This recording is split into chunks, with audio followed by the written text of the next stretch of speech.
اللہ عبداللہ بن زید اللہ تبارک و تعالیٰ کی بارگاہ میں عرض کرتے ہیں، دعا کرتے ہیں، یا الہ العالمین میں نے دنیا میں شادی نہیں کی، یا اللہ جس سے میں نے جو قیامت کے دن جنت میں مجھے میری بیوی ملے گی، یا اللہ وہ کون ہوگی؟ اللہ تبارک و تعالیٰ نے فرمایا، غیب سے آواز آئی، دعا کی، استخارہ کیا، خواب میں بتا دیا، استخارہ کیا، خواب میں بتا دیا، فرمایا تو نے، فرمایا فلاں شہر کی ایک عورت ہے، فرمایا تو نے شادی اس سے کرنی ہے۔ اللہ حضرت عبداللہ بن زید رضی اللہ تعالیٰ عنہ کے دل میں جس سجو پیدا ہو گئی، دنیا میں اس کو دیکھ لیا جائے، دیکھنے کے لیے بڑا طویل سفر کیا، طویل سفر کرنے کے بعد جب اس علاقے میں اس شہر میں پہنچتے ہیں، بلال حبشی رضی اللہ تعالیٰ عنہ کا شہر ہے، اس شہر کی نسبت بلال حبشی کے ساتھ ہے، جو عورت ہے بلال حبشی کے خاندان سے ہے۔ لوگوں نے استقبال کیا،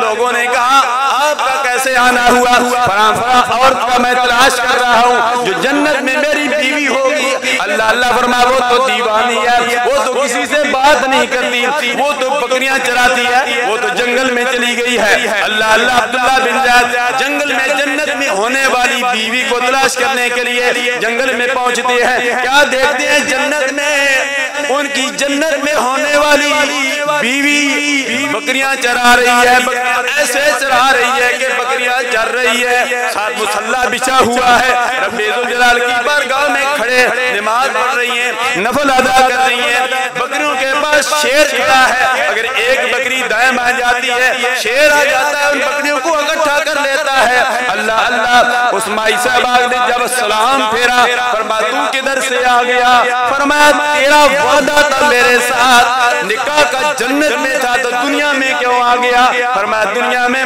آپ کو دیکھنے کے لیے آیا ہوں۔ فرمایا یہ جو بکریاں ہیں شیر ان کی نگرانی کر رہا ہے، اس شیر نے ان بکریوں سے کیسے صلح کر لیا ہے؟ فرمایا جب سے میں نے رب سے صلح کر لیا ہے، اللہ تبارک و تعالیٰ نے اس شیر کو حکم دیا ہے، اس شیر نے بکریوں کے ساتھ صلح کر لی ہے۔